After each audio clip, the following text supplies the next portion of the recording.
Compañeros, ¿ustedes creen que el circo mediático y las portadas como la del New York Times y los medios tradicionales de la oligarquía contra el presidente Petro fueron casualidad? Para nada. Fue el disparo de salida de la campaña más sucia de la extrema derecha, liderada por el matarife Álvaro Uribe Vélez. Hoy destapamos cómo fabricaron y usaron esta fake news internacional con un solo y desesperado objetivo: aterrorizar al país para evitar que el progresismo, de la mano de Iván Cepeda, los arrase en la primera vuelta. El miedo cambió de bando. ¡Arrancamos! 10:36 minutos de la mañana, mucha atención. En el diario The New York Times acaba de revelar en un artículo recientemente publicado que la justicia de Estados Unidos, según este diario, investiga al presidente Petro por presuntos nexos con narcotraficantes. 7 y 2, Mónica, dos prestigiosos medios estadounidenses publicaron hoy dos artículos que relacionarían presuntamente al presidente Gustavo Petro con el tráfico. Pues la más reciente información es de la agencia Associated Press, en la que señalan que la DEA lo habría designado como objetivo prioritario. Según AP, estas indagaciones contra el presidente estarían en fase inicial. Vamos con la noticia, sí, hay noticia, y tiene que ver con el Departamento de Justicia de los Estados Unidos, que abrió una investigación en contra del presidente Gustavo Petro. Una investigación en contra del presidente Gustavo Petro. En Colombia no existe una sola investigación sobre relación mía con narcotraficantes por una sola razón. Nunca en mi vida he hablado con un narcotraficante. Al contrario, dediqué 10 años de mi vida y con riesgo de mi existencia y provocó el exilio de mi familia a denunciar los vínculos entre los narcotraficantes más poderosos y los políticos en el Congreso de la República y los gobiernos locales y nacionales con estos narcos en lo que denomino la época de la gobernanza paramilitar. Hace pocos minutos, el New York Times informó a través de sus redes sociales que el presidente Gustavo Petro no se enfrenta a cargos penales en Estados Unidos, como lo señaló el mismo norteamericano. Mucha atención, que 2 semanas después de reportar que había investigaciones al presidente Gustavo Petro, el diario The New York Times hoy hizo énfasis en que no existen cargos contra el mandatario colombiano en Estados Unidos. El Times destacó que altos funcionarios estadounidenses le han informado de manera privada al gobierno colombiano que Petro no enfrenta cargos por las 2 investigaciones mencionadas en Nueva York y que, de acuerdo a lo reportado en su momento, estaban relacionadas con la financiación de la campaña Petro Presidente y beneficios a narcotraficantes supuestamente ofrecidos por representantes del hoy presidente.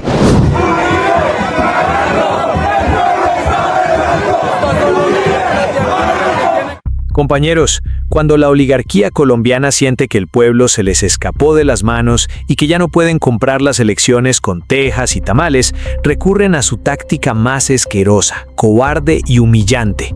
Agarran un avión, se van para Miami o Washington y se arrodillan ante poderes extranjeros para rogarles que intervengan en nuestro país. Hoy vamos a desenmascarar el complot internacional más sucio que ha enfrentado la democracia colombiana.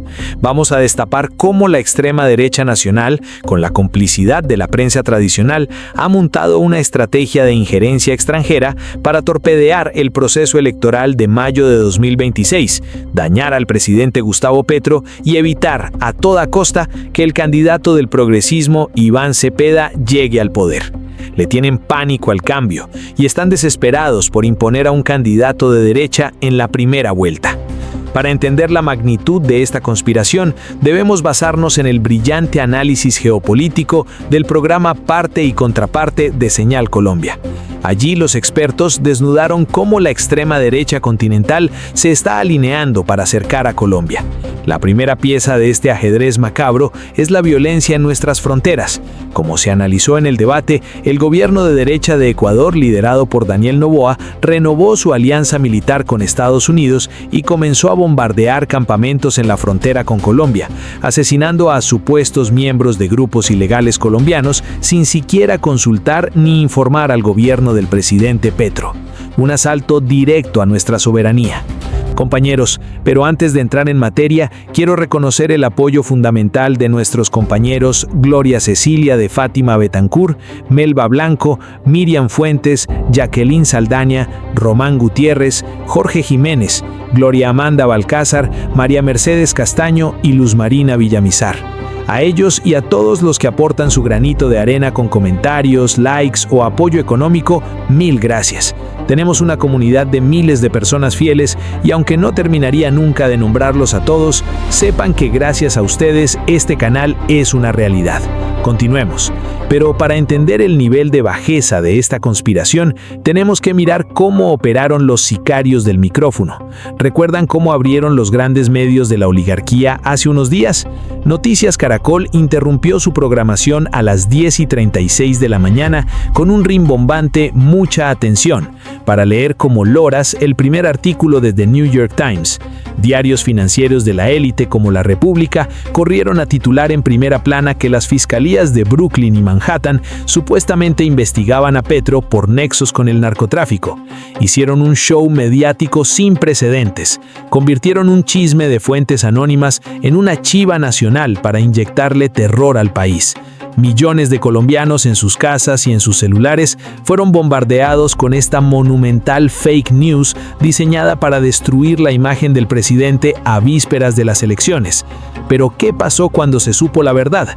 ¿Qué pasó cuando el propio New York Times tuvo que sacar una segunda publicación confirmando, con fuentes oficiales, que el presidente Gustavo Petro no enfrenta absolutamente ningún cargo ni causa penal en Estados Unidos? Es más, los analistas infirieron que todo este ruido es porque Washington quiere tranquilizar a Petro, pues saben que su inmensa influencia podría ser decisiva para que el candidato de la izquierda, Iván Cepeda, arrase con las urnas y gane la presidencia el 31 de mayo. El tiro le salió por la culata. El propio Petro desenmascaró esta ridiculez, recordando que la oligarquía fue a Miami a llevar una bolsa de mentiras para convencer a Trump de que el presidente era una fábrica de cocaína. Y cuando la extrema derecha local, encarnada en el candidato Abelardo de la Espriediza, intentó usar este chisme periodístico para exigirle a Petro que respondiera por sus delitos, el presidente lo enfrentó públicamente. Petro le recordó al país que no tiene cuentas en el exterior ni le interesa ser rico y le lanzó un dardo directo. El defensor del paramilitarismo, que yo personalmente denuncié a riesgo de mi vida, dice que debo responder. El objetivo de todo este circo mediático y diplomático es evidente: torpedear las elecciones. Quieren inyectarle pánico al pueblo. Quieren estigmatizar a Iván Cepeda, repitiendo la estrategia de asociarlo con la vieja guerrilla para que la gente vote con miedo. Quieren usar el chantaje internacional, aprovechando que el uribismo y la extrema derecha están divididos. Su única esperanza es ganar en primera vuelta generando terror, porque saben que en segunda vuelta la indignación popular los puede barrer. Pero se equivocaron de país y se equivocaron de presidente. Gustavo Petro ya les advirtió: no acepto amenazas, nos vamos a levantar por millones. La oligarquía no se ha dado cuenta de que Colombia dejó de ser el patio trasero de los imperios. Aquí hay un pueblo que ya despertó y ninguna conspiración armada en oficinas de Miami va a poder detener el cambio que elegimos en las urnas. Familia colombiana, esta es la radiografía del desespero. Los que se autodenominan patriotas son los primeros en ir a suplicarle a potencias extranjeras que ataquen a su propio país para poder recuperar sus negocios. La prensa tradicional intentó asustarnos con portadas falsas y la derecha uribista intentó asustarnos con el fantasma de Trump. Pero la dignidad de Colombia no se negocia en Miami. Y la pregunta obligada: después de ver cómo la extrema derecha viaja a Estados Unidos para conspirar contra Colombia y robarse las elecciones de mayo, ¿vas a permitir que los vendepatrias y la prensa tradicional te impongan a su candidato a punta de miedo? Revienten la sección de comentarios con nuestra soberanía. Que el mundo sepa que a Colombia se le respeta. Suscríbete ahora, dale un like inmenso y comparte este video en todos tus grupos. Este 31 de mayo, los jaguares defienden la democracia. Compañeros, tengo una invitación especial. Si sienten que este contenido les aporta, ahora pueden ser patrocinadores oficiales de Giro hacia la Izquierda. En la descripción les dejé la llave BRE. No se preocupen por el monto, porque aquí de verdad cada peso cuenta y cada aporte suma para seguir mejorando. Lo mejor es que pueden donar directamente desde la app de cualquier banco. Así de fácil. Gracias por meterle el hombro a este proyecto junto conmigo. Ecuador renovó su alianza militar con Estados Unidos Y lo primero que hizo fue bombardear campamentos del narcotráfico en la frontera con Colombia y atacar grupos ilegales colombianos que se han pasado al lado del Ecuador. Pero no hubo consultas con el gobierno colombiano. Colombia no estaba enterada. Cuando todos esos ataques ocurrieron, el presidente Petro no tenía la menor idea, ni el ministro de Defensa. Esto es una forma de asalto a la soberanía colombiana. Es una forma también de decir que Colombia es débil en medio del proceso electoral que se está surtiendo aquí. Van a intervenir Estados Unidos y a través de Ecuador otros países que tienen gobiernos de derecha y que no les conviene que gane un candidato de izquierda en Colombia. Todas esas preguntas se las vamos a hacer, por eso he invitado a dos expertos en los temas. La profesora Carolina Cepeda de la Universidad Javeriana, ella es internacionalista, y el profesor Francisco Gutiérrez Janín, muy conocido, columnista del Espectador, es graduado en ciencia política, tiene muchos títulos, es antropólogo, es matemático y es sobre todo un investigador de las realidades sociales y políticas colombianas. Gracias a los dos por estar en este debate parte contra parte. Primero, quería preguntarles si esta renovada alianza militar y con acciones armadas entre Estados Unidos y Ecuador, sin consultar a Colombia, desde luego no tienen que, pero algún manejo diplomático ha tenido que hacerse sin tener en cuenta a Colombia para nada, se puede interpretar como una amenaza a la soberanía de nuestro país. Carolina, le vamos a dar la entrada. Gracias, Cecilia, por la invitación, Francisco. Es un acto que no solamente se interpreta como una amenaza a la soberanía, sino que lo constituye de facto el territorio que se comparte, pero no solamente estamos hablando de límites fronterizos territoriales, sino también estamos hablando de temas, asuntos y preocupaciones que competen a ambos países. Como usted bien dice, no hay una obligación de hacerlo, pero sí sería altamente deseable que Colombia estuviera informada, no solamente como de oficio por saberlo, sino también porque Colombia tiene algo que aportar en las acciones que se vayan a tomar frente a estos temas y en estos territorios. Profesor Francisco. Primero, entonces, muchas gracias por la invitación y obviamente a Carolina por compartir aquí la conversación. El contexto es el siguiente. A finales del año pasado, el Estado de Estados Unidos publicó un documento maestro, digamos, de su estrategia para el mundo, su estrategia de seguridad nacional. Es un documento de seguridad nacional. Y ahí dice explícitamente que, digamos, una de las líneas maestras de su actividad en Estados Unidos va a ser apoyarse en sus aliados para combatir a los que no sean aliados en los temas estratégicos. Sí, los temas estratégicos en realidad son 3 o 4, no son muchos: son inmigración, lucha contra las drogas y pues naturalmente el alineamiento político con Trump. Es claro. Bueno, pero perdón un momentico, y ahí ellos establecen que van a hacer esas alianzas y eso activó al Ecuador. Entonces el Ecuador ha lanzado, digamos, una ofensiva contra Colombia, que en realidad yo creo que es una ofensiva estadounidense por interpuesta persona, con los instrumentos, de hecho, tomados de Estados Unidos, como, por ejemplo, la guerra arancelaria. Sí, claro. Entonces sí, eso es digamos, parte... Es amenazante, digamos. Y es parte de una estrategia global de desestabilización. Pero en el caso colombiano, el que nos compete, porque además está cruzado con una época electoral, se podría también interpretar, aparte de amenazas a la soberanía, como una especie de deslegitimación, no electoral, porque ya pues desde el punto de vista del gobierno Petro ya está ampliamente aceptado que ganó las elecciones y ya pasaron sus 4 años, básicamente. Pero sí de desprestigio y deslegitimación de su gobierno, en el sentido de que, como usted no fue capaz, porque el mensaje del presidente Noboa del Ecuador fue más o menos, usted no fue capaz de atacar y usted no le pone atención al ataque a las bandas de narcotráfico de su país, lo voy a hacer yo.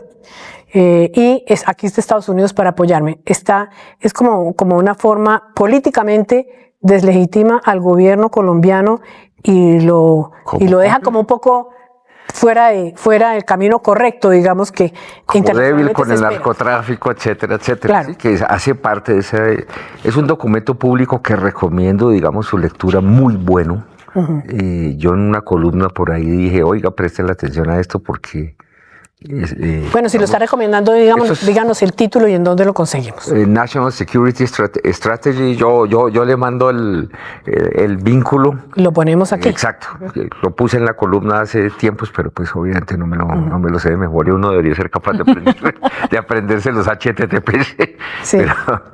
Pero es un documento absolutamente fundamental y realmente el país, de hecho, más allá de la Argentina, etcétera, que lo está siguiendo más a rajatabla, es Ecuador.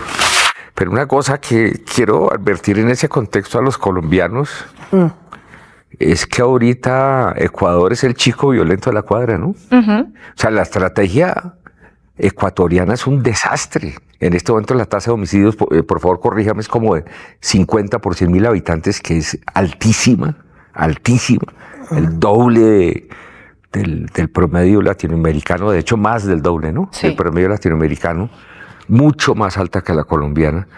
Así que la invitación a que, digamos, botemos a la basura lo que estamos haciendo y adoptemos el camino ecuatoriano no es una invitación que los colombianos deberían escuchar con simpatía, exacto. Pero además, yo creo que también esto que menciona Francisco es importante porque la estrategia del presidente Noboa no solamente es decirle a Colombia, usted no ha cumplido, usted no lo ha hecho bien, usted es insuficiente, sino también es una estrategia para legitimarse internamente. Esta situación de violencia, estas tasas de homicidios y demás también le han valido problemas de legitimidad interna. Su estrategia interna pues no está funcionando claramente, entonces también adoptar este discurso y tomar este tipo de medidas también juega un poco internamente, ¿no? Hay como que el presidente Noboa juega en el hemisferio, pero también quiere jugar internamente para legitimar su manera de actuar. Que lo necesita desesperadamente, Claro. porque es uno de los tantos guerreros contra las drogas involucrado por sus adversarios, acusado de ser narco el mismo. Sí. Sí. El mismo su familia, ¿no? Exacto. Entonces, él es hay una panoplia de guerreros contra las drogas que están metidos en el negocio desde el principio, originalmente, desde el 71, cuando se declaró la guerra contra las drogas. Así es. Bueno, y si hay un motivo que pueda legitimar las acciones políticas de cualquier gobierno, de cualquier país, pues es el narcotráfico, porque no es difícil entender que hay que luchar contra el narcotráfico, ¿verdad? No es ninguna, pero ahora he notado, todo el mundo lo ha notado también, que el presidente Trump ya no habla de narcotráfico ni de narcotraficantes en general, sino habla de terrorismo o narcoterroristas. Eso me imagino yo que debe tener una connotación altamente política y de manejo de yo puedo hacer más si es una lucha contra el terrorismo y me puedo avanzar más sin cuidar las leyes internacionales que si hablo simplemente de narcotraficantes. ¿Es así o estoy inventando un poco? No está inventando. O sea, la única glosa es que no está nuevo. Digamos, realmente. No es nuevo, realmente. Exacto, desde Bush, con su guerra Pero contra digamos que lo habían abandonado un poco y volvieron. No tanto, no. Pero en el hemisferio, fuera del hemisferio, sigue siendo muy importante y la connotación que tiene el terrorismo además es justamente la deshumanización del otro y todo aquel que esté medianamente cerca de esos grupos automáticamente se deshumaniza y se vale todo, ¿no? Desde el poderoso se vale todo y contra los puedo estos. asesinar, etc. Sí, no tienen los despojos hay de su debido proceso. los despojos de su humanidad, para ponerlo en términos más claros. Pero además, digamos, para la vida política interna gringa, ese término es muy importante, Cecilia, porque, digamos, Trump en todas estas aventuras que ha emprendido, aventuras armadas, necesita, digamos, escalar la agresión contra distintos países, declarar algo muy parecido a la guerra, pero que sin que sea guerra. ¿Sí? Porque si es guerra, Entonces tiene que pasar por el Congreso. Sí. Entonces ese término narcoterrorismo realmente es muy importante para él porque son terroristas, son enemigos, puedo lidiar con ellos como si fueran monstruos y destruirlos, pero recuerden la afirmación esa de Trump, ¿no? Esta gente está matando yo no sé cuántos estadounidenses al año, creo que eran 60,000, la cifra que daba. Sí, entonces son terroristas, pero a la vez no son, digamos, no es casi una guerra, pero no es una guerra. Sí, un poquito lo que tratan de decir ahorita en Irán. Sí, porque además la estructura no permite que haya una guerra en los términos formales o clásicos de lo que sería una guerra, sino tienen que ser estrategias distintas y ahí se construye esa narrativa que le permite básicamente hacer lo que quiera. Y a él no le conviene que sea guerra porque entonces tendría que pasar tiene por que el Congreso. someterse a las reglas de la guerra. Bueno, pero en todo caso entonces es una estrategia de él para actuar, por ejemplo, en lo de las lanchas, las narcolanchas, que simplemente las bombardea y mata gente y está hablando de terroristas, pero no está atendiendo a ninguna ley internacional. Son ejecuciones extrajudiciales absolutamente espantosas. A mí me asombra que no haya habido, digamos, un escándalo mayor y una reacción mayor. Y tengo que decir que no está probado que estos lancheros fueran narcos. Nadie sabe, además, porque nadie conoce la identidad de los muertos. Exacto. ¿Sí? Bueno, pero entonces, volviendo a nuestro tema de Ecuador, estoy de acuerdo con ustedes en que Ecuador está siendo como una especie de punta de lanza de Estados Unidos, sobre todo en su hostilidad con Colombia, que es evidente. Estas operaciones militares armadas para atacar grupos ilegales colombianos que se han pasado la frontera hacia allá y para bombardear laboratorios de cocaína, crea una sensación en el continente de vulnerabilidad de Colombia, puesto que pues Colombia está como un invitado de piedra y si se pasa la guerra para el otro lado no tendríamos mucho que hacer fuera de protestar. Pero es que básicamente es que no han tenido en cuenta al gobierno Petro para nada. Pero además, ¿somos vulnerables? A eso yo le añadiría una cosita, y es que estamos también en un contexto donde el multilateralismo en la región está por el suelo, porque uno puede hacer el paralelo con la Operación Fénix, con el bombardeo de Colombia a Ecuador durante el gobierno Uribe. Ahí hay un ambiente regional que de una u otra manera respaldaba a Ecuador y había un consenso regional sobre la inviolabilidad de esas normas. Sí. No estamos más en ese contexto, ¿no? Entonces creo que eso pone a Colombia todavía en una situación más complicada de la que estuvo Ecuador en ese momento. Claro, es un buen punto. Ese es un punto bien importante. Yo creo, voy a decir una cosa horrible. Yo creo que estamos en una situación crítica. Y perdón porque odio ese papel de Cassandra, pero a veces me toca asumirlo. A los tomadores de decisiones colombianos se les dijo, se les advirtió, etcétera. O sea, Colombia es el único país de Sudamérica y de hecho de América Latina que no ha podido solucionar su problema de conflicto armado interno. Y vamos a llegar a una situación hemisférica y mundial en donde la sombrilla protectora gringa, que era lo que tenía al Estado colombiano tenido con babas, en esencia, ¿sí? Se está cerrando porque ellos dicen, no, simplemente adoptamos nuestro propio juego y los demás van de desastre en desastre, lo que nos interesa es nuestro propio juego. Al cerrarse esa sombrilla, la tarea incompleta de Colombia, la tarea que no se hizo, ustedes recuerden que el acuerdo de 2016, sí, acuerdo final, ¿no? Pero no fue final, hay que mirar la realidad a los ojos. Ese acuerdo incompleto nos va a costar montones, porque somos el único país que no hizo la tarea y entonces estamos en una situación de vulnerabilidad brutal. Y interna, claro, interna, pero eso se desparrama sobre lo externo, entre otras cosas, porque cualquier país hostil puede decir, mire, Colombia es una amenaza, tiene sus grupos, etcétera, entonces yo voy a enfrentar esa amenaza donde toque. En todo caso, el acuerdo de paz sacó como a 30,000 hombres de las armas y, sí, digamos, no hay que despreciarlo. No hay que despreciarlo. Sí. Totalmente de acuerdo, no hay que despreciarlo. De hecho, tiene cosas buenísimas. Yo ahorita lo estoy criticando cada vez más me enamoro de él, entre más lo critico. Sí, sí. Pero uno tiene que mirada, claro. Uno tiene que mirar la realidad a los ojos. En este momento hay 25,000, 30,000 hombres en armas. Yo creo que estos grupos se desfeminizaron. Sí. Sí. Pero puede ser una conjetura errada. O sea que estamos mucho peor que al principio del Frente Nacional, que fue cuando comenzó el anterior ciclo de violencia. Y estos grupos, hay un término ahí fantasmal que es gobernanza criminal, y entonces digamos, le permite a uno mantenerse en la fantasía que solamente es un desafío criminal, etcétera, etcétera. Es un poquito lo que decían los uribistas del anterior ciclo del conflicto. Sí, que era un desafío terrorista, pero no un conflicto armado. Eso es paja, eso no se sostiene. O sea, las interpretaciones que uno le puede dar al conflicto interno, bueno, son múltiples. En todo caso, usted lo que dice, me interesa ese camino, porque estamos aquí en esta charla, es como hablando un poco en el marco externo colombiano, que eso también, esa violencia colombiana pues llega a las fronteras, y de todas maneras los países vecinos tienen derecho a reaccionar. El problema es cómo reaccionan.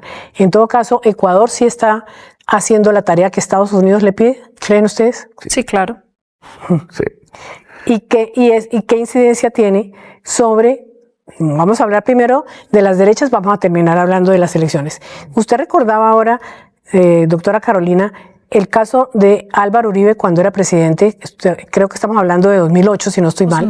2008, cuando entra con tropas, pues entra militarmente a territorio ecuatoriano, apoyado por Estados Unidos. No se dijo mucho en aquella época, pero evidentemente Estados Unidos estaba apoyando esa operación, al campamento de Raúl Reyes, que es cuando matan a Raúl Reyes, etcétera, y el presidente en Ecuador era Rafael Correa. Estamos, pues quiero hilar un poco delgado, pero creo que no tanto. Uribe claramente se puede definir como un político de derecha, nadie lo duda. Correa, como un presidente, digamos, más progresista, más izquierda, bueno, no podemos entrar en si es populista o no, pero digamos, es más en el sector de la izquierda. Ahora estamos al contrario, estamos con un presidente, Petro, de la izquierda, y un presidente ecuatoriano de la derecha. Y los ataques vienen de la derecha ecuatoriana ahora hacia Colombia. ¿Puede uno pensar que esto es una alianza de derechas desde Trump hacia abajo por toda Latinoamérica, que hay como unas alianzas de derechas contra presidentes y gobiernos progresistas, que hay pocos en Latinoamérica ahora? Bueno, lo dijeron explícitamente, y verdad, lo dice este documento. O sea, ellos quieren realinear las fuerzas políticas del continente. No siempre de manera ortodoxa, ¿no? Por ejemplo, en Venezuela lo de él sí es fantástico, es absolutamente maravilloso, pasmoso, etcétera. Sí, como teatro político. Como teatro político y como un evento que, digamos, que desafía una mirada puramente doctrinaria de estos desarrollos, ¿sí? Pero claramente la intención es alinear, digamos, premiar a los gobiernos que, a propósito, eso no solo lo están haciendo en América Latina, sino en Europa. Sí, hace acá un poquito fuera del juego, pero en Europa lo están haciendo, premiar a los que se monten al bus de la agenda de Trump. Y verdad que varios documentos oficiales lo dicen, lo dice Trump, lo dice Marquitos Rubio, lo dicen varios altos funcionarios de Estados Unidos, que en medio de su desorden tienen su línea. Es decir, eso es absolutamente explícito de parte de ellos. ¿Las alianzas de las derechas latinoamericanas es para usted tan obvia, Carolina? Sí, yo creo que no, o sea, decir que esto no existe sería como intentar tapar el sol con un dedo, porque realmente, como dice Francisco, está ahí, pero además también porque es un trabajo que no es de ahorita, ¿no? No es solamente porque el presidente Trump haya sido elegido para este periodo, esto viene de mucho tiempo atrás. Las derechas de la región han intentado ser cercanas, construir un proyecto político. Ahí está el ejemplo del Grupo de Lima, antes de la pandemia, el famosísimo cerco diplomático a Nicolás Maduro, cosas que desde hace mucho rato están andando y que uno ve constantemente a distintos partidos de derecha y de extrema derecha en América Latina montándose en ese bus, viendo la necesidad de contener lo que ellos consideran una amenaza, pero pues esa amenaza además, si uno le quiere poner un poquito como de carnita al asunto, pues uno que se va a encontrar, se encuentra una región que de el 99 al 2015 más o menos tuvo un montón de gobiernos progresistas que tuvieron unos logros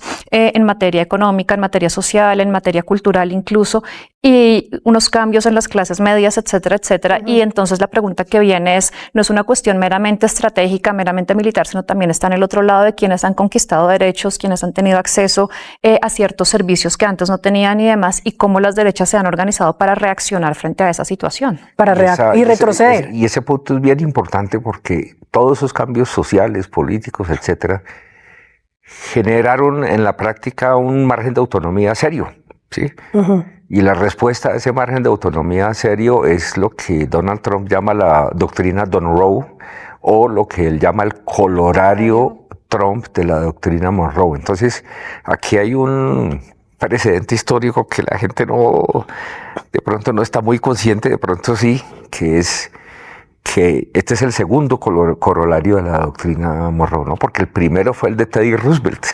Sí. Y el de Teddy Roosevelt estuvo directamente relacionado con el episodio de Panamá, en donde básicamente Teddy Roosevelt dice, mire, con un país como Colombia no se puede negociar como si fuera un estado civilizado, porque sí, incluso él en cartas personales decía, estos son como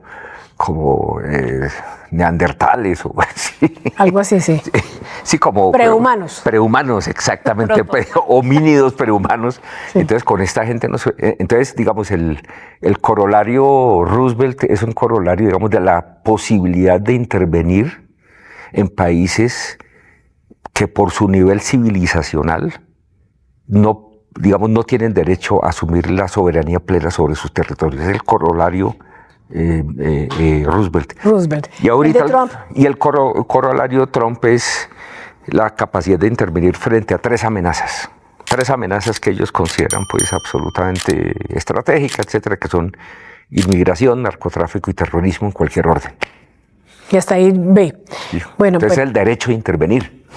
Bueno, lo que ustedes están diciendo me hace pensar que la intervención brutal, digamos, de Trump en el caso de las narcolanchas, como las llamaba él, que es brutal, digo, porque es, como usted decía, ejecuciones extrajudiciales, la intervención directa militar en esa operación relámpago para sacar a Maduro de su propia cama en Caracas, sin que haya ninguna reacción mundial ni latinoamericana en contra, el asedio a Cuba, etcétera, pone a Colombia en una situación de riesgo alto, diría yo. Bueno, estamos al final del gobierno Petro, pero las tensiones son evidentes, en todo caso, entre Colombia y Estados Unidos, pese a esa reunión tan amable de Trump con Petro, creo yo. Ahora les pregunto sobre el tema.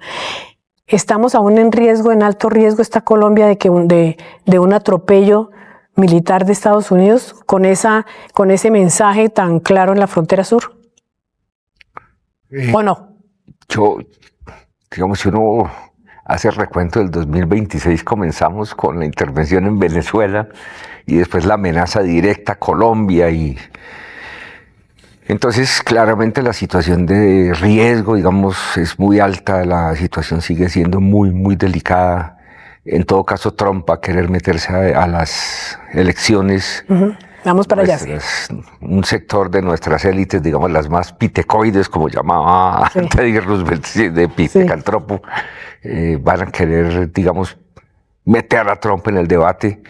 Entonces, la situación sigue siendo muy complicada. Yo tengo la impresión de que la inestabilidad bajó un poco por tres razones, digamos. Una es el tongo de Irán, que, digamos, Trump creía que lo iba a poder solucionar rápido y eso se está enredando cada vez más y los iraníes han logrado mantener la cosa. Lo ha debilitado incluso internamente. Lo ha debilitado. ¿No? Sí. Segundo, la prioridad de lejos de Marquitos Rubio es Cuba.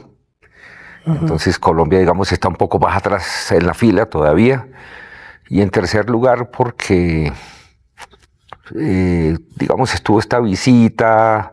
Trump hizo el descubrimiento con Delcy Rodríguez de que tenía opciones de jugar con actores locales, incluso si supuestamente pertenecían, si pertenecían a otras corrientes ideológicas, etcétera. Entonces, digamos, siento que la situación de riesgo ha bajado, pero sigue siendo muy alta, digamos, de alerta roja, claramente. Yo estoy de acuerdo con Francisco, porque sí, en enero la cosa era muy distinta y se leía muy distinta como se lee hoy, pero yo creo que Estados Unidos también ha terminado siendo bastante pragmático con América Latina y el caso de Venezuela lo muestra muy bien. Sí, y no digo pragmático en un sentido positivo, no sin ninguna carga valorativa, simplemente ha sido muy pragmático y con Colombia también, pero además yo creo que una prioridad de este gobierno en política exterior desde el comienzo fue tener una relación menos subordinada con Estados Unidos. Sí. Si lo ha logrado o no lo ha logrado es otra discusión, sí. Pero se ha dado la pela por, digamos, tener una relación con un poquito más de autonomía, ¿sí? Una relación donde no todo le viene impuesto y ha sabido jugar un poco, porque si bien la relación con Estados Unidos siempre es asimétrica, hay cosas donde Estados Unidos necesita que Colombia esté como alineada en ciertos casos y yo creo que en eso este gobierno ha sabido jugar, o el gobierno, sus aliados, la gente que ha colaborado, digamos, para la reunión que hubo entre los dos presidentes y demás,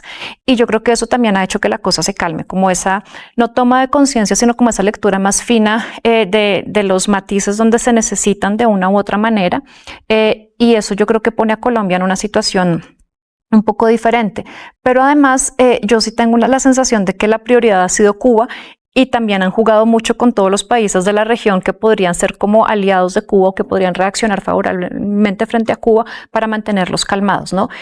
Toda la reacción brutal frente a Cuba se hace después de la reunión con Colombia, ¿no? Y Colombia tiene un perfil que seguramente no habría tenido en esa situación sin esa reunión. Neutralizaron la política colombiana y mexicana en esencia y era parte, digamos, de su agenda, ¿sí? La venezolana, pues obviamente... Anulada. Pero sí le bajaron el tono a Colombia, digámoslo de esa manera. Sí. Bueno, pero... Y eso hace parte, digamos, de una lógica de supervivencia. Sí. Bien, de todas maneras, sí hay un alineamiento, no sé, como ustedes lo han dicho, un alineamiento de derechas latinoamericanas subordinadas, dirían ustedes, totalmente a Trump. Pues, como se ve, o no tan subordinadas, porque, por ejemplo, esa organización que se inventó el presidente de Estados Unidos, que llama Escudo de las Américas, esa reunión en Florida, en la Florida, con 12 presidentes, todos de derecha, excluyeron aparentemente para luchar contra el narcoterrorismo, pero no están ni México, ni Colombia, ni Brasil, 3 presidentes de izquierda, pero además en México y Colombia es donde está el problema de las drogas. Y tampoco Uruguay, que es otro presidente de izquierda. Uruguay. Bueno, entonces, ¿esa alineación no es tan homogénea? A ver, yo creo que esa alineación existe, pero yo no creo que eso sea una cuestión impuesta desde Estados Unidos, porque sí creo que las élites de la derecha y de la extrema derecha en América Latina siempre piden a gritos, como dice Arlene Tigner, la intervención por invitación la piden a gritos todo el tiempo. La intervención de Estados Unidos. Claro, todo el tiempo la están pidiendo. La tutela, ¿no? Y la quieren y quieren estar ahí, o sea, es también como un manejo un poco instrumental de la posición de dominación de Estados Unidos. Estas élites también se la apropian, saben manejarla muy bien y cuando les conviene la presentan como una imposición y cuando no, pues ellos son quienes se han metido un poquito ahí. Lo que digamos yo veo de nuevo ahí es que primero pues está este elemento de la extrema derecha. Sí, entonces por ejemplo están Milei y Cast que sin exagerar, digamos, se puede considerar como derecha realmente extremista. Y yo creo que Cast va a hacer muchas cositas de las que nos enteraremos pronto. En segundo lugar, que, digamos, las prácticas habituales de subordinación, esas de intervención por invitación, etcétera, incluso uno lo ve en el contexto colombiano, podrían ser menos radicales de lo que estamos viendo ahorita. ¿Sí? Claro. ¿Radicales quiénes? ¿Las derechas digamos, las modalidades de la intervención y sobre todo de la solicitud de intervención. ¿Sí? Entonces, claro, está todo este periodo, digamos, del golpismo gringo en América Latina, que no hay que olvidarse. Sí, que fue un periodo bastante largo. Pero, digamos, bajo lo que habitualmente se llama como el orden global liberal. ¿Sí? En donde fue que se consiguió toda esta autonomía y estas cosas. Estas élites, muchas veces copiaban, por ejemplo, diseños institucionales, etcétera. Y entonces la idea era como una especie de armonía preestablecida alrededor de buenas políticas y buenas instituciones. Todo esto muy entre comillas y con... Lo que ahorita estamos viendo es un retroceso a formas muy brutales de intervención. y con mucho énfasis también en lo armado, ¿no? En lo armado. Volviendo a lo armado también. Sí, entonces, por ejemplo, está esta relación especial que verdad que merece mucha atención entre Salvador y Estados Unidos para la construcción de un estado carcelario. Noboa también está en eso, ¿sí? O sea, hay Honduras ya entró en ese tema. Honduras, sí, señora. Aquí hay, sí, porque hay cambios, digamos, muy de coyuntura, pero también cambios muy de fondo. Un cambio de fondo en el cual Estados Unidos fue pionero y El Salvador es el alumno queridísimo, amadísimo, aventajadísimo, es la construcción de estados carcelarios bajo la etiqueta de democracia, ¿no? En donde sectores muy grandes de la población, y sobre todo en Estados Unidos, pues de poblaciones vulnerables como afros, etcétera, etcétera, van a la cárcel N veces, tienen la experiencia carcelaria, tienen derechos electorales y políticos limitados por esa experiencia carcelaria, etcétera, etcétera. Y ese modelo, digamos, se está exportando de manera muy abierta. Sí, con esta cosa de Bukele, el amor por Bukele, la construcción de megacárceles que la vemos en Ecuador, pero también en Colombia, ¿sí? Como, digamos, el gran resultado de la política. Entonces, hay fenómenos ahí bien pesados, y ese le pediría a sus miles de oyentes y escuchas, Cecilia, que no echaran eso en un saco roto. Esta cuestión del estado carcelario creo que va a ir adquiriendo una centralidad gigantesca. Tremendo, me parece. Tremendo, porque esa es como la reducción ahí sí la reducción máxima de la democracia, ¿no? Así es. Volver a la minimización de los derechos, si se puede hablar de eso. Y en este contexto latinoamericano se está desenvolviendo la campaña electoral colombiana. Es inevitable pensar que todo ese contexto va a incidir en la campaña, sobre todo, Carolina, por lo que usted acaba de decir, porque las élites, y también lo ha dicho el profesor Francisco, porque las élites colombianas de derecha se han, bueno, hay que decir que de las otras tendencias ideológicas de pronto también lo han hecho, acuden a Estados Unidos como El Salvador y como venga, intervenga por favor y solucionen los problemas. En este momento, de nuevo salen dos noticias como caídas del cielo para el momento de la campaña electoral. Salen dos noticias de fiscales de Estados Unidos, aparentemente independientes del gobierno, pero yo pienso que las noticias no son casuales, ni se las acaban de inventar, de que están investigando al presidente Petro otra vez por temas de narcotráfico. Ese tipo de noticias tienen para ustedes algún interés político electoral colombiano de incidir de alguna manera, aunque sea indirecta, en las elecciones, en el resultado de las elecciones? Yo creo que sí, y basta con mirar lo que ocurrió el año pasado en los procesos electorales en Honduras, en Argentina.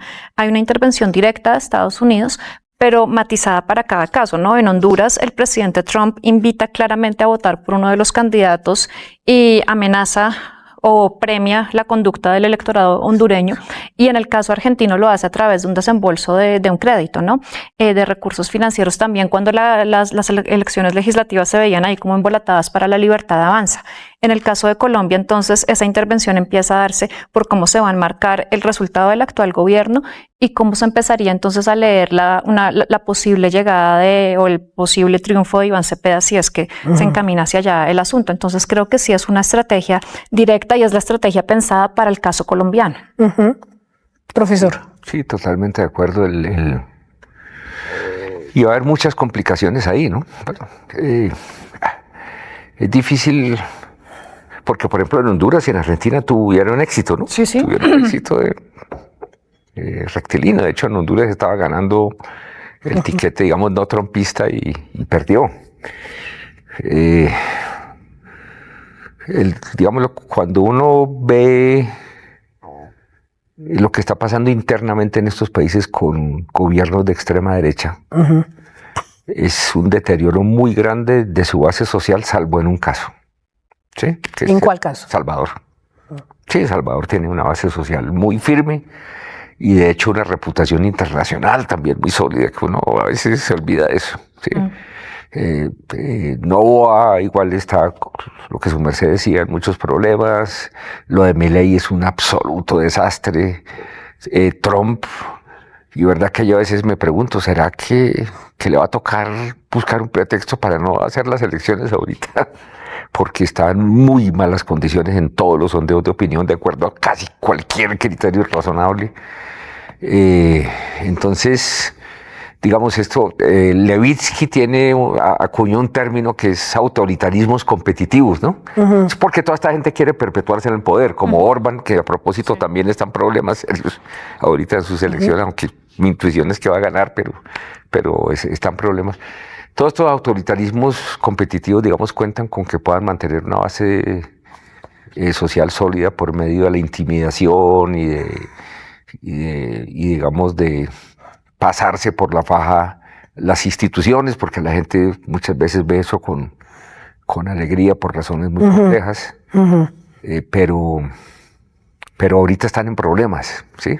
Entonces la pregunta es, ¿qué margen de maniobra tendrán para meterse? Pero que se van a meter, se van a meter.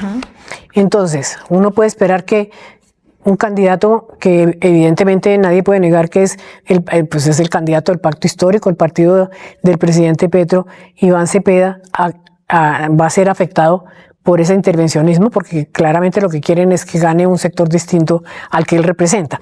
En la campaña ha habido insistentes menciones de sus opositores en el sentido de que él es el heredero, le ponen así, el heredero, están hablando de las FARC, o que es miembro de las FARC, incluso lo han responsabilizado por ser partidario de la paz, del asesinato abominable, por supuesto, de Miguel Uribe Turbay. Esa campaña interna colombiana entonces está en consonancia con todos esos movimientos continentales y está en muy mala situación, digo, de jugar ampliamente y democráticamente, sin intervencionismo de afuera, el candidato Cepeda. Nuestras elecciones van a estar, o sea, están envenenadas y se van a seguir envenenando. Lo de la acusación de ser el cómplice del asesinato de Uribe Turbay, pues es una infamia. Yo no voy a repetir la columna que sacó su merced, muy buena, demostrando lo absurdo de eso, que leí hoy. Y de hecho, mi columna de mañana también va a ser, digamos, mostrar que eso pues no tiene ni pies ni cabeza, pero vamos a tener muchas de esas cosas durante las elecciones, ¿sí? O sea, por una parte, farianizar a Iván Cepeda, y por otra parte, digamos, crear miedo con el narcoterrorismo y con la seguridad, ¿sí? Y yo creo que eso va a ser una estrategia muy fuerte de la derecha. Lo que pasa es que la derecha tiene, o sea, todos los sectores políticos tienen sus contradicciones y sus tensiones brutales, todos. Sí, los peores claramente son los centristas que se hundieron, ¿sí? Pero la derecha tiene una contradicción muy fuerte, y es que necesita atraer a la gente y a la vez necesita meterle miedo a la gente. O sea, o sea, Paloma y Oviedo. Sí. Sí, Oviedo, que es como la voz tranquila, no amenazante, etcétera. Y por otra parte, Paloma, pues con su estilo, que a propósito es muy anterior a Trump, absolutamente calumnioso y brutal. Ese es un estilo que ella aprendió solita, Trump no le tuvo que enseñar. Sí. Pero entonces, digamos, esas dos voces, quién sabe hasta qué punto sean compatibles. Y lo mismo Abelardo de la Espriella, digamos, esa es una dificultad que ellos enfrentan. Necesitan atraer a un público que además ya está mirando hacia adelante igual, y por otra parte necesitan atemorizarlo, intimidarlo, etcétera. Y eso es una tensión que hay que ver cómo la manejan. Bueno, en todo caso, Carolina, ¿quería agregar algo? No, estoy... Es que quería centrarme entonces en las estrategias que no podría tener, se siente un poco amarrado el ambiente en contra de un candidato. No debería ser, si va a ganar, que gane en franca lid, y si va a perder también que lo sea en franca lid, ¿verdad? Pero en estas circunstancias, entonces habría que pensar que cómo se puede limpiar el ambiente preelectoral o el ambiente antes de las elecciones para que los colombianos sean los que terminen eligiendo y no que elijan por ellos ni los ecuatorianos, ni los norteamericanos, ni Trump, ni las derechas continentales. ¿Cómo se puede limpiar de alguna manera? Yo creo que no se puede limpiar, no se puede honestamente. Bueno, yo iba a decir eso porque no por prudencia, no lo voy a decir. Yo creo que es muy difícil de limpiarse, sobre todo porque es que esa influencia no va a llegar abiertamente con el presidente, no va diciendo, presidente Petro, usted no hace su tarea. Ese es un pedacito, pero luego viene todo lo demás, que si uno mira los ejemplos de Argentina, o sea, podemos volver a recorrer todo el continente viendo cómo ha sido esto, y estas derechas además pues tienen unas prácticas que les funcionan, sí, y es pues sin ningún pudor ahí sí decir cualquier cantidad de barbaridades, defender abiertamente a veces sus políticas, a veces soterradamente, pero están ahí y va a ser muy difícil, ¿no? O sea, además, por ejemplo, este encuadre que se hace de Iván Cepeda es un encuadre que tampoco es nuevo. Iván Cepeda, siendo senador, ha tenido, yo creo, no sé cuántas veces por año tener que salir a recordar que él no es miembro de las FARC, casi que pedir perdón porque una columna de las FARC llevaba el nombre de su papá, un montón de cosas que... Un padre asesinado, ¿no? Además, por fuerzas paramilitares, en fin. Entonces, casi que Iván Cepeda ha tenido que pedir perdón por ser un defensor de derechos humanos en este país desde hace muchos años, ¿sí? Eso no es nuevo, pero ahora creo que la cosa se pone todavía más complicada porque viene acompañada de todo esto, ese miedo que dice Francisco que le están metiendo a la gente, es un miedo que a veces puede ser infundado, a veces no. Uno no conoce las realidades de las personas en su día a día para saber hasta qué punto sienten que esas amenazas son reales o no lo son de verdad. Pero creo que pensar en un escenario limpio donde no vamos a tener nada de esto es muy difícil y yo creo que más bien a lo que tenemos que apuntar es cómo navegamos ese mundo que nos toca en el proceso electoral, cómo lo vamos a navegar desde todos los frentes, otra vez, no solamente desde la candidatura de Iván Cepeda, sino desde las otras también, cómo van a navegar y cómo van a jugar en ese contexto. Una cosa muy positiva fue que a la registraduría finalmente le fue bien en las elecciones del Congreso. Sí. Eso es una cosa muy, muy positiva para el país, ¿no? Sí, porque si de lo contrario hubiera sido caótico. Estaríamos metidos en un problemón. Sí, de cualquier manera, la incidencia en las elecciones colombianas, estas son un poco distintas de las anteriores, tal vez porque el gobierno es por primera vez también de izquierda, ¿no? El gobierno que va a salir.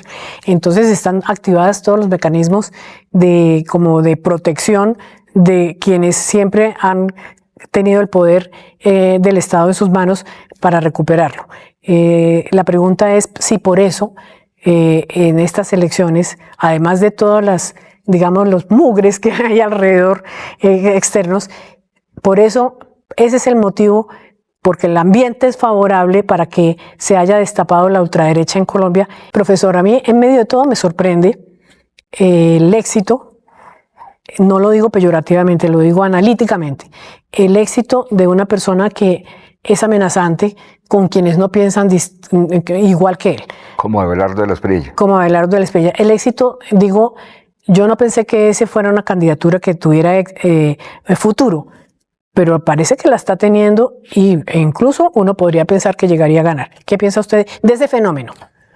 Pues lo que pasa es que yo veo que, digamos, pensando en las tres grandes familias políticas que existen en Colombia, o que uno puede decir que existen en Colombia y en el mundo, que son la izquierda, el centro y la derecha, ¿sí? Uh-huh.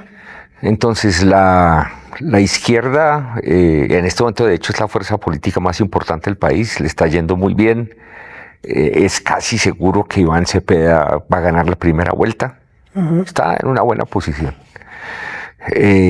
Pese a todos los disturbios. Pese a todo este despelote, exacto. Los centristas están en un problema serio que ameritaría, Cecilia, un análisis separado. Realmente les ha ido muy mal.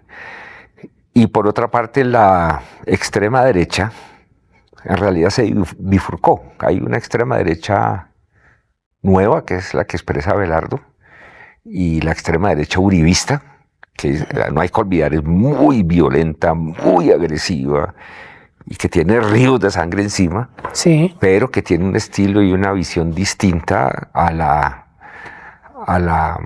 de Abelardo de la Espriella, entre otras cosas porque, digamos, ellos, digamos, no hay que olvidarse, uno de los de las consignas principales de Uribe era la defensa de la democracia, la seguridad democrática. Sí, en el contexto de Bush, o sea, Uribe, a pesar de que innovó mucho hacia formas mucho más extremistas, Uribe es un hombre de ese periodo de la guerra antiterrorista de Bush. Abelardo es del periodo de Trump. Sí. Sí, entonces hay una cierta bifurcación y digamos, diferenciación entre esas dos derechas, y cada una tiene su público. Digamos, como advertencia a Colombia, porque ninguna de las dos me entusiasma. Yo creo que nos iría muy mal con cualquiera de esas dos opciones, ya como ciudadano. Pero, digamos, si uno suma esas dos corrientes de la extrema derecha colombiana, tiene una posibilidad bastante buena de ganar en segunda. En segunda. Sí, en primera no tienen la menor oportunidad. En cuyo caso quedaríamos alineados con el resto del continente, el 80%, 90%. Con el 70%. O sea, igual hay que recordar que una cosa es la intención de Estados Unidos y otra cosa los efectos y digamos hasta donde alcancen. Y por ejemplo en Brasil a la izquierda le está yendo muy bien, los uruguayos, ahí sí como dicen los gringos, no news, good news, les está yendo maravillosamente bien.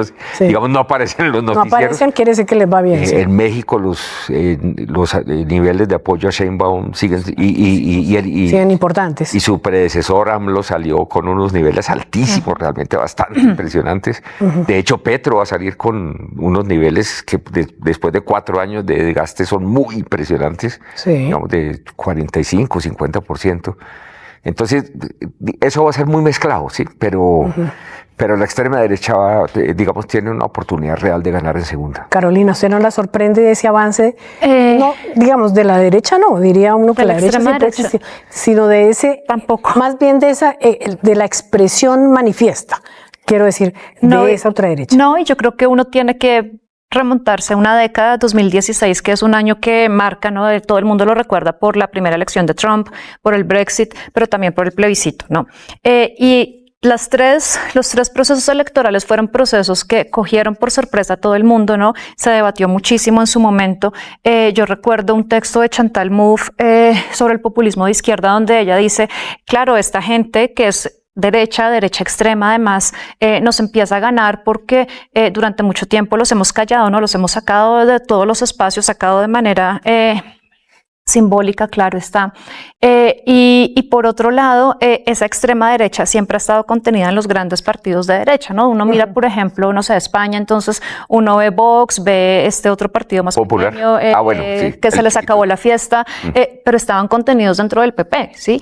Últimamente ya los vemos abiertos, aparentemente separados, pero están ahí, tienen un discurso propio, y yo creo que eso pasa en todo el mundo. La derecha y esa extrema derecha un poco salió del closet, ¿sí? Salió para decirlo abiertamente, decirlo sin ningún pudor, ¿no? Estas declaraciones que a uno lo dejan un poquito perplejo, y hace 20 años yo creo que no eran posibles, pero ahora sí lo son porque se abrió el camino para esto. Yo recuerdo, por ejemplo, cuando Bolsonaro fue electo en Brasil, las declaraciones que hacía Bolsonaro eran declaraciones horribles. Brutales. Cuando le dijo a una periodista, yo a usted no la violo porque es fea, una cosa de esta naturaleza, decirlo, es impresionante.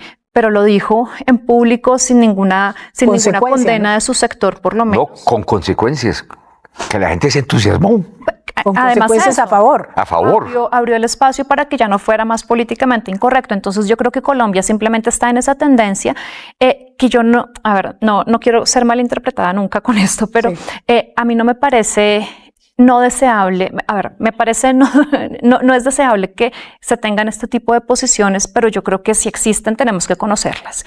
Y yo prefiero el contexto que es mejor abierto en el que las conocemos, exacto, y sabemos a qué estamos jugando, cuál es la batalla que estamos dando, y no las buenas formas, que las buenas formas son las que nos dejan estallar. Pero ahí yo metería un matiz. O sea, no creo que sea tanto un tema de formas. Hay un analista argentino que se llama Pablo Stefanoni, que sacó un libro muy bueno. Exacto, que la rebeldía se volvió derecha.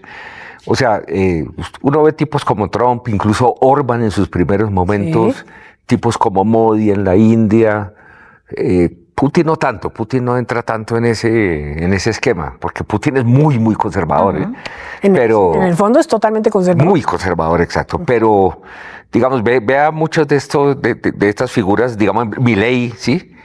Y el lenguaje, la expresión, el estilo es quémenlo todo. Sí, quémenlo todo. Y ahí de la Espriella ya obviamente está muy alineado con esa tendencia. Entonces fíjese que eso es una diferencia con el uribismo, ¿sí? El uribismo dice, vamos a defender las instituciones, recuperemos el país para lo que siempre... La forma, digamos. Eso, exacto, es la sí. forma. Pero no es la forma, es programático. Es programático. Si es programático es reventarle, digamos que reventar con un gran mazo, como era el de Milei, la motosierra, ¿no? La motosierra. Utilizar la motosierra. Romper todo. Exacto, romper todo, y lo otro es, claro, porque son élites que además tienen mucho que perder.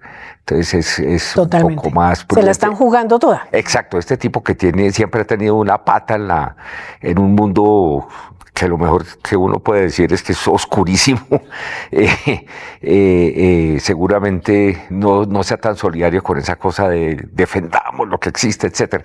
Entonces, digamos, ahí, claro, hay muchas solidaridades en sus violencias, en sus horrores, etcétera, pero a la vez hay diferencias programáticas reales entre esas dos. Bueno, nos espera estamos ante una incógnita grandísima, ¿no?